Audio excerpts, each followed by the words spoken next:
इन प्यारे बच्चों, आशा करता हूँ आप लोग मस्त और स्वस्थ होंगे और बढ़िया से पढ़ाई करते होंगे। आज की इस वीडियो में हम लोग क्लास 10 का जो केमिस्ट्री है उसका चैप्टर 2 अम्ल क्षारक एवं लवण हम इसका ऑब्जेक्टिव करने वाले हैं। इससे पहले मैंने इससे जो भी सब्जेक्टिव था वो मैं पढ़ा चुका हूँ, क्योंकि वहीं से कंसेप्ट जो लेकर होता है उसी कंसेप्ट से आप यहाँ पर ऑब्जेक्टिव बना पाएगा और सीख पाएगा। फिर मैं प्रयास करता हूँ, अगर आप नहीं भी पढ़े होंगे तो यहाँ पर अगर एक एक क्वेश्चन को देखेगा तो आपको यह समझ में आ जाएगा। आइए हम आज की क्लास को शुरू करते हैं।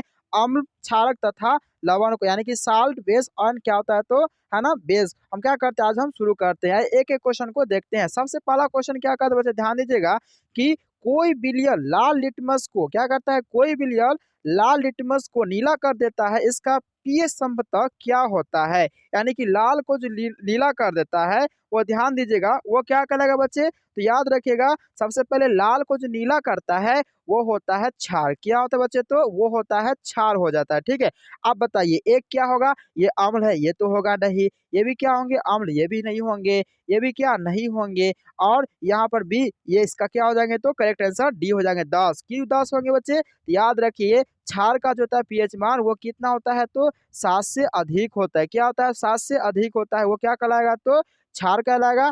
7 से कम होगा तो क्या बच्चा कहलाएगा, तो वो कहलाएगा अम्ल कहलाएगा। ठीक है, इसका करेक्ट से क्या हो जाएंगे तो डी हो जाएंगे। आगे देखिए ध्यान से क्वेश्चन नंबर 2। क्वेश्चन नंबर 2 में क्या कहता है, ध्यान से देखिएगा कि एसिटिक अम्ल का तनु विलयन के बारे में कौन सा अवलोकन सत्य है। जो एसिटिक अम्ल जो है वह तनु विलयन के बारे में कौन सा अवलोकन सत्य है। यहाँ पर 4 को ऑप्शन दिया गया है और इसमें आपको बताना है कौन सा अवलोकन सत्य है। यह सिरका सी गंध देता है, इसका आंसर यही हो जाएंगे। यानी कि यह सिरका सी जैसे क्या होता है तो यह गंध देता है, तो 2 का करेक्ट से क्या हो जाएंगे तो ए हो जाएंगे। आगे देखिए ध्यान से क्वेश्चन नंबर 3। क्वेश्चन नंबर 3 में क्या कहता है कि यदि एल्कोहल एल्कोहल में उबली पत्ती पर आयोडीन विलयन की कुछ बूंदे डालने पर पत्ती का रंग है ना हो जाता है, पत्ती का रंग जो होता है वो कैसा हो जाता है, तो याद रखिएगा बच्चे वो पत्ती का रंग जो हो जाता है वो नीला काला हो जाता है। क्या हो जाता है तो नीला काला हो जाता है। 3 का करेक्ट से क्या हो जाएंगे तो सी हो जाएंगे। ठीक है, यह क्वेश्चन कहाँ देखने को मिलेगा तो सब्जेक्टिव 5 नंबर का जो होता है प्रयोग करने के लिए उसमें यह बताया गया है। तो याद रखिएगा क्या होता है इसका आंसर तो नीला और काला हो जाएंगे।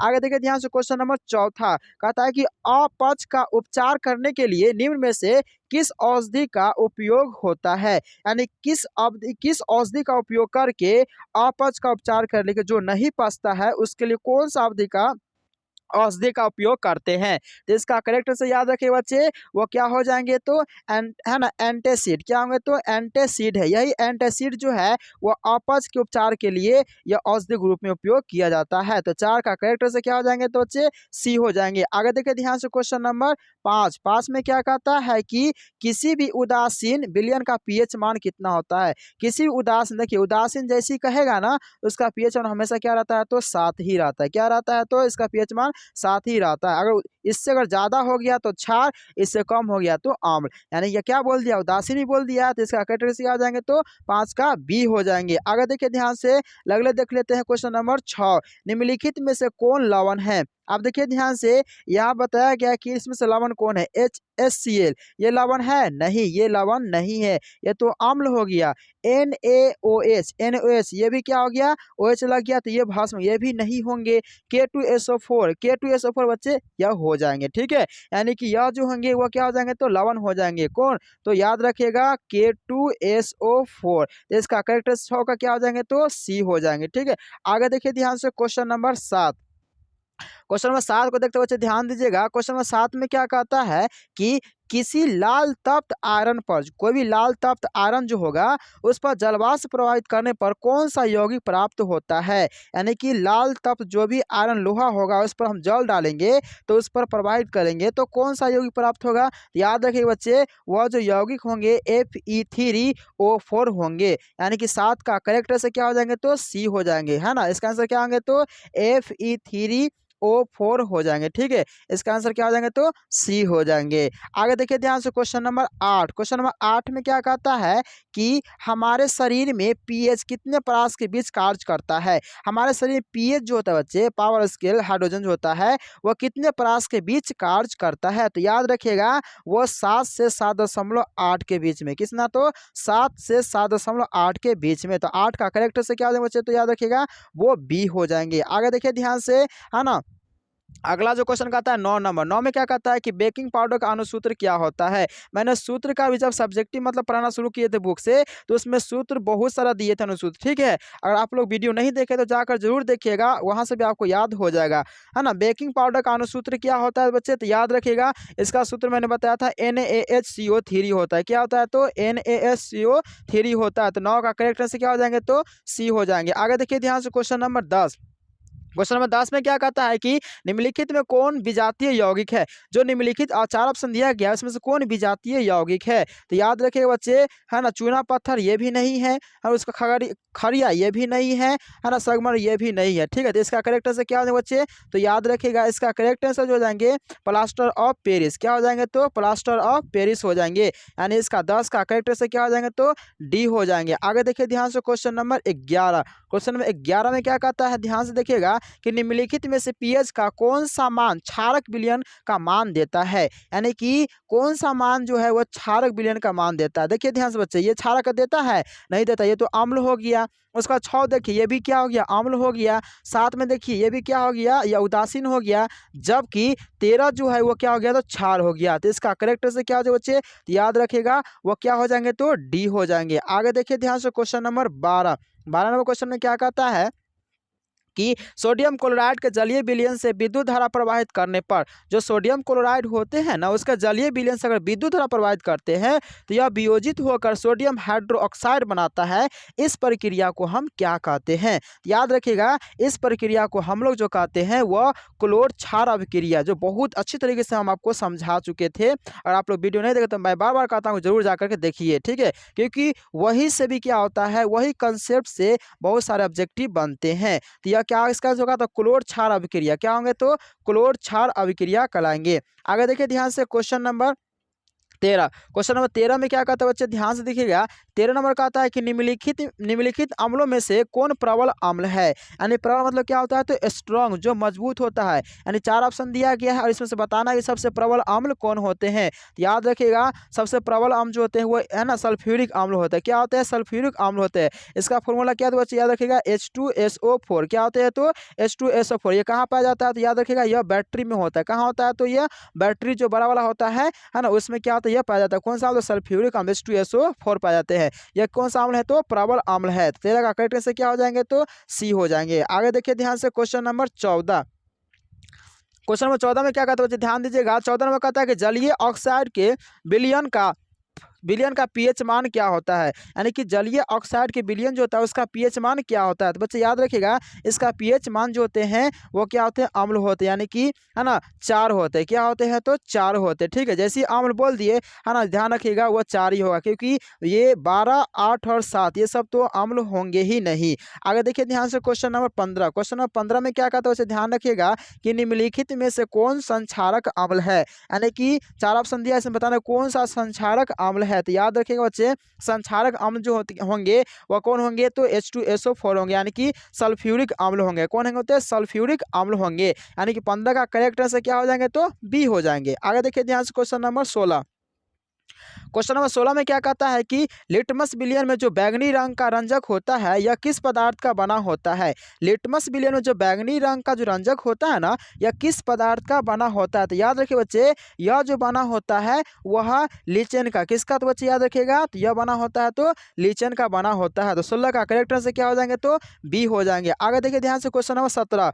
जल में घुलनशील भस्म क्या कहलाता है। तो जल में घुलनशील भस्म जो होता है बच्चे वह क्या कहलाता है। तो याद रखिएगा वह जो कहलाता है क्षार। क्या कहलाता है बच्चे, याद रखिएगा, तो वह कहलाता है क्षार कहलाता है। तो 17 का करेक्ट से क्या हो जाएंगे, तो बी हो जाएंगे। आगे देखिए ध्यान से क्वेश्चन नंबर 18। क्वेश्चन नंबर 18 में क्या कहता है कि मिल्क ऑफ मैग्नीशिया का पीएच मान कितना होता है। तो आप याद ही कर लीजिए ना, मिल्क ऑफ मैग्नीशिया का पीएच मान जो होता है आप याद ही कर लीजिए, वो 10.5 यानी कि क्या होता है, तो बोल सकते हैं क्षार। क्या होता है, तो क्षार होता है। यानी कि 18 का करेक्ट से क्या हो जाएंगे बच्चे, तो डी क्या हो जाएंगे, तो याद रखिएगा, तो डी हो जाएंगे। आगे देखिए ध्यान से क्वेश्चन नंबर 19। क्वेश्चन नंबर 19 में क्या कहता है कि निम्नलिखित में से कौन है ना द्विक्षारकीय अम्ल है। यानी कि द्विक्षारकीय अम्ल कौन है निम्नलिखित में से, याद रखिएगा ये द्विक्षारकीय अम्ल जो होंगे बच्चे वह सल्फ्यूरिक अम्ल होते हैं। यानी कि H2SO4 सल्फ्यूरिक अम्ल को क्या बोलते हैं, तो H2SO4 बोलते हैं। तो इसका करेक्ट आंसर क्या हो जाएंगे, तो डी हो जाएंगे 19 का।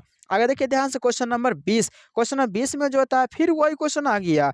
बैटरी में आपको पता है ना पिछला क्वेश्चन अभी जस्ट कि बैटरी का अम्ल होता है तो H2SO4 होता है, सांद्र क्या होता है, तो H2SO4 होता है, याद रखिएगा। यानी कि जिसको बोलते हैं सल्फ्यूरिक अम्ल, क्या बोलते हैं, तो इसको सल्फ्यूरिक अम्ल। तो बेस का करेक्ट क्या हो जाएंगे, तो सी हो जाएंगे। आगे देखिए ध्यान से क्वेश्चन नंबर 21। क्वेश्चन नंबर 21 में क्या कहता है कि एसिटिक अम्ल, ध्यान दीजिए बच्चे, कि कहता है कि एसिटिक अम्ल एक दुर्बल अम्ल है क्योंकि, है ना, क्योंकि ध्यान दीजिए इसके जलीय विलयन अम्लीय होते हैं। इसके जलीय विलयन जो होते हैं वो अम्लीय होते हैं, नहीं, गलत हो गया। ये ज्यादा आयनित होते हैं, नहीं, ये भी गलत हो गया। ये कम, हाँ ये कम आयनित होते हैं, इसको है ना बिक भी कहा जाता है। यह जो होते हैं कम आयनिक होते हैं। इसका करेक्ट आंसर क्या हो बच्चे, तो याद रखिएगा इसका करेक्ट आंसर हो जाएंगे, वो हो जाएंगे सी हो जाएंगे। आगे देखिए ध्यान से क्वेश्चन नंबर 22। क्वेश्चन नंबर 22 में क्या कहता है, 22 नंबर क्वेश्चन कहता है कि निम्नलिखित में से सबसे प्रबल लवण कौन है। निम्नलिखित में सबसे प्रबल अम्ल लवण जो है वो कौन है। प्रबल मतलब समझते हैं ना, स्ट्रॉन्ग हार्ड,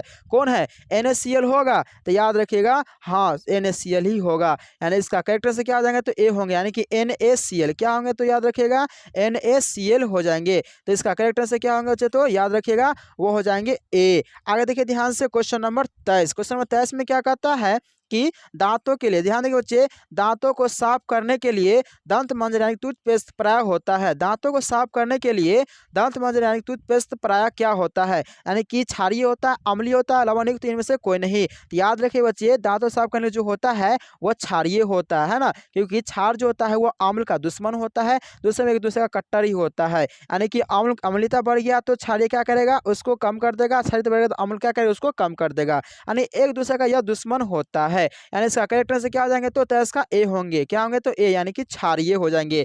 आगे देखिए ध्यान से क्वेश्चन नंबर 24। 24 में क्या कहता है बच्चे, ध्यान रखिएगा कि शुद्ध जल का पीएच मान कितना होता है। याद रखिए बच्चे यह बार बार क्वेश्चन आपके बिहार बोर्ड में पूछा जाता है कि शुद्ध जल का पीएच मान कितना होता है। तो याद रखिएगा शुद्ध जल का पीएच मान यानी कि यह उदासीन होता है, यानी कि 7 होता है।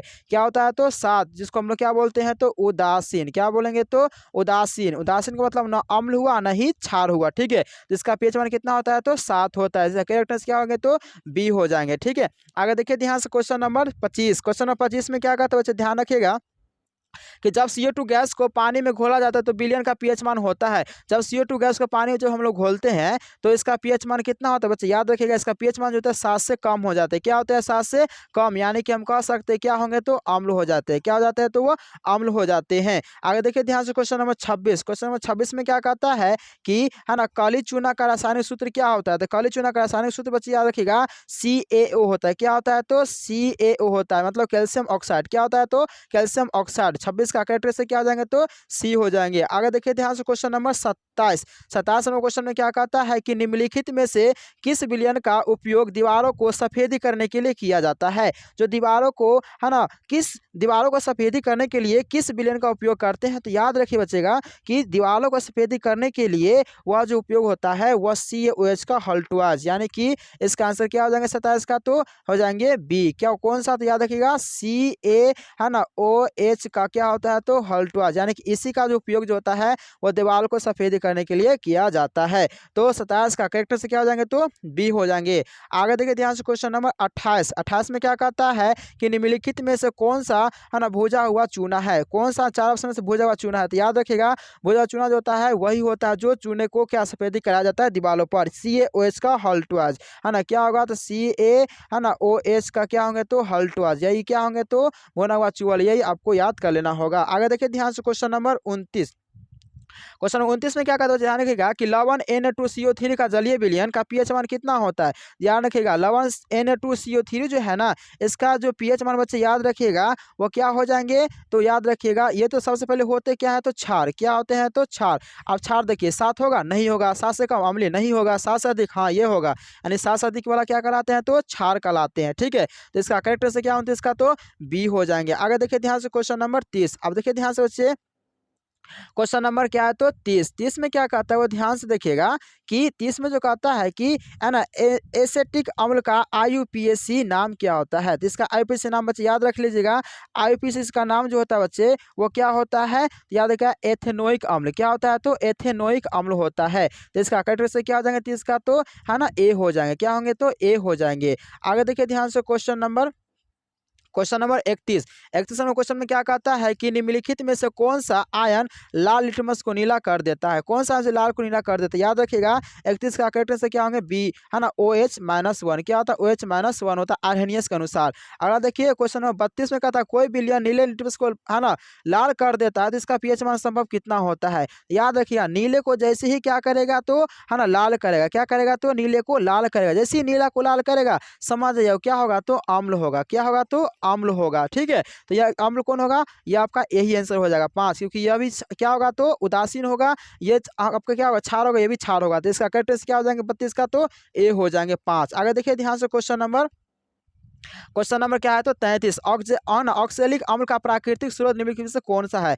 निम्न से कौन है ऑक्जेलिक अम्ल, याद रखिएगा। तो इसका करेक्ट से क्या हो जाएगा बच्चे, याद रखिएगा, तो वो होंगे टमाटर, क्या होंगे, तो टमाटर। इसमें हम टोटल कितना, तो बहुत सारा मतलब बता चुके थे कि इसमें कौन सा अम्ल पाया जाता है। ठीक है, तो इस तरह से इसका आंसर क्या हो जाएगा, तो याद रखिएगा टमाटर। टमाटर कौन सा अम्ल पाया जाता है, तो ऑक्जेलिक अम्ल पाए जाते हैं। आगे देखिए ध्यान से क्वेश्चन नंबर 34 में क्या कहता है कि एक छात्र जांच प्रणाली के लिए है ना लिए सोडियम कार्बोनेट में तानु विलयन में सर्व है ना भोग सूचक की बूंद कुछ बूंद को मिलाता है तो निम्नलिखित से कौन सा रंग दिखेगा। ठीक है, तो याद रखिएगा इसमें जो रंग दिखेगा वो क्या दिखेगा बच्चे, ध्यान रखिएगा नीला, क्या दिखेगा, तो बच्चे है ना नीला दिखेगा। आगे देखिए ध्यान से क्वेश्चन नंबर है ना 35। क्वेश्चन नंबर 35 में क्या कहता है, पैसे कहता है कि एक जांच प्रणाली में लिए गए विलयन में एक लोहे की कील को डुबाया जाता है तो आधे घंटे के बाद यह देखा गया कि विलयन का रंग परिवर्तन हो चुका है ना। इस कांच का प्रणाली विलयन में क्या था, तो याद रखेगा इसका आंसर क्या हो जाएगा बच्चे, याद रखिएगा वो होगा कॉपर सल्फेट, क्या थे, तो कॉपर सल्फेट थे, है ना। तो 35 का करेक्ट से क्या हो जाएंगे, तो बी हो जाएंगे। आगे देखिए ध्यान से क्वेश्चन नंबर 36 में क्या कहता है, प्लास्टर ऑफ पेरिस का रासायनिक सूत्र क्या होता है। इसको याद ही कर लीजिए, रट ही जाइएगा बच्चे। प्लास्टर ऑफ पेरिस का सूत्र जो होता है वो क्या होता है बच्चे, याद रखिएगा Ca, क्या होता है, तो Ca होता है ना SO4 होता है और क्या होता है, तो हाफ H2O, क्या होता है, तो हाफ H2O होता है। ठीक है, ये किसका सूत्र होता है बच्चे, तो प्लास्टर ऑफ पेरिस का। तो इसका करेक्ट से क्या हो जाएंगे, तो बी हो जाएंगे। ठीक है, CaSO4 इंटू हाफ H2O होता है। आगे देखिए ध्यान से क्वेश्चन नंबर 37 में क्या कहता है कि है ना लिटमस विलयन जब न है ना जब न तो अम्लीयता होता है और न ही क्षारीय होता है तब यह किस रंग का होता है। यानी लिटमस विलयन जब ना तो अम्लीय होता है ना ही क्षारीय होता है तो उसका रंग कैसा होता है, तो याद रखे बच्चे उसका रंग जो हो जाता है वो बैगनी कलर का हो जाता है। कैसा हो जाता है, बैगनी कलर का होता है। यानी 37 का करेक्ट से क्या हो जाएंगे, तो सी हो जाएंगे। अगला क्वेश्चन में 38 में क्या होता है, आयोडीन युक्त नमक क्या है। आयोडीन युक्त नमक जो होते हैं बच्चे याद रखिएगा वो क्या होंगे, है ना NaCl के आई ये भी होंगे, बीम NaCl ये भी होंगे, यानी कि ए और बी यानी कि दोनों होंगे, ए और बी दोनों होंगे। इसका करेक्ट से क्या हो जाएंगे, तो बच्चे याद रखिएगा तो वो हो जाएंगे सी हो जाएंगे। आगे देखिए ध्यान से क्वेश्चन नंबर 39। क्वेश्चन 39 में क्या कहता है, ध्यान दीजिएगा कि प्लास्टर ऑफ पेरिस का रासायनिक सूत्र क्या होता है। अब जस्ट मैंने बताया है क्या होता है, तो कैल्शियम सल्फेट है ना अर्ध हाइड्रेट होता है। यानी कि 39 सेकंड से क्या हो जाएंगे, तो याद रखिए डी हो जाएंगे, क्या हो जाएंगे, तो डी होंगे। अगला 40 में कहता है कि लौंग तेल है ना किस प्रकार का सूचक होता है, तो याद रखिएगा यह जो सूचक जब होता है गंधीय होता है, क्या होता है, तो यह गंधीय होता है। 40 का करेक्ट से क्या हो जाएंगे, तो बच्चे याद रखिएगा वो हो जाएंगे सी। आगे देखिए ध्यान से क्वेश्चन नंबर 41 में क्या कहता है कि दही में कौन सा अम्ल पाया जाता है। तो याद रखिए बच्चे दही में जो होते हैं वो कौन सा अम्ल पाया जाता है, तो लैक्टिक अम्ल। कौन सा पाया जाता है, तो लैक्टिक अम्ल पाए जाते हैं। तो 41 का करेक्ट से क्या हो जाएंगे, तो सी हो जाएंगे। अगला क्वेश्चन नंबर 42 शल्य चिकित्सा में टूटी हड्डियों को जोड़ने के लिए प्रयुक्त होने वाला रासायनिक पदार्थ कौन है। तो याद रखिएगा जो रासायनिक प्रयुक्त पदार्थ जो होते हैं बच्चे वो कौन होते हैं, तो याद रखिए वो जिप्सम क्या होते हैं, तो सॉरी जिप्सम नहीं हो सकता, प्लास्टर ऑफ पेरिस हो सकता है। क्या हो जाएंगे तो प्लास्टर ऑफ पेरिस, यानी कि 42 का क्या हो जाएंगे तो सी हो जाएंगे, प्लास्टर ऑफ पेरिस हो जाएंगे। अगर देखिए ध्यान से क्वेश्चन नंबर 43 में क्या कहता है कि अमोनियम क्लोराइड का जलीय विलयन होता है, कैसा क्या होता है, तो याद रखिएगा इसका जलीय विलयन जो होता है बच्चे वो क्या होता है, अम्लीय होता है। क्या होता है तो अम्लीय होता है। 44 में क्या कहता है कि एसिटिक अम्ल का प्राकृतिक स्रोत निम्नलिखित में से कौन सा होता है, तो याद रखिएगा वह कौन सा है तो सिरका। क्या है तो इसका आंसर हो जाएगा सिरका होगा। ठीक है, एसिटिक अम्ल जो होता है वह किससे पाया जाता है, सिरका पाया जाता है। 45 में क्या कहता है सिट्रिक अम्ल का प्राकृतिक स्रोत क्या होता है, तो याद रखिएगा इसका प्राकृतिक स्रोत जो होता है वह संतरा होता है और नींबू होता है। कौन कौन होता है, संतरा और नींबू होता है। ठीक है, आगे देखिए ध्यान से क्वेश्चन नंबर 46 में क्या कहता है, ध्यान से देखिएगा कि टार्टरिक अम्ल में इनमें से किसमें पाया जाता है, टार्टरिक अम्ल जो इसमें कितने किसमें पाया जाता है, तो याद रखिए बच्चे टार्टरिक अम्ल जो बच्चे होते हैं वह इमली में पाया जाता है। किसमें होते हैं, इमली में। इमली कौन सा पाया जाता है तो टार्टरिक अम्ल पाए जाते हैं। अगला 47 में लैक्टिक अम्ल का प्राकृतिक स्रोत क्या होता है, तो याद रखिएगा लैक्टिक अम्ल जो बच्चे हैं वो किससे पाए जाते हैं, तो याद रखिएगा वो जो पाए जाते हैं बच्चे दही में। किससे पाए जाते हैं तो दही में पाए जाते हैं। अगला देखिए चींटी के डंक और नेटल के डंक में कौन सा अम्ल पाया जाता है, तो याद रखिएगा चींटी के डंक और नेटल के डंक में कौन सा अम्ल पाए जाते हैं, तो याद रखिएगा वो मेथेनोइक अम्ल। क्या होता है तो मेथेनोइक अम्ल। इसको हम एक और नाम से जानते हैं जिसको फॉर्मिक अम्ल कहते हैं। क्या बोलते हैं तो फॉर्मिक अम्ल कहा जाता है। आगे देखिए ध्यान से क्वेश्चन नंबर जो लास्ट है वो 49 है। दांतों का क्षय कब प्रारंभ हो जाता है, तो याद रखिएगा दांतों का क्षय जो होता है वह मुंह का पीएच मान 5.5 से कम होने लगता है तो दांतों का क्षय होने लगता है, जिसका करेक्ट क्या हो जाएंगे तो बी हो जाएंगे। और बच्चों यह वीडियो आपको अच्छा लगा होगा तो अपने दोस्तों के साथ शेयर कीजिएगा। अगर हमारे चैनल पर नए हैं तो चैनल को सब्सक्राइब कर लीजिएगा, नोटिफिकेशन को ऑल कर लीजिए ताकि आने वाला प्रत्येक वीडियो आपको मिलता रहे। क्योंकि मैं लास्ट में बोलता हूँ है ना, अगर अच्छा आपको वीडियो लगे तभी क्या कीजिएगा है ना, लाइक कीजिएगा और चैनल को सब्सक्राइब कीजिएगा। तब तक के लिए जय हिंद दोस्तों।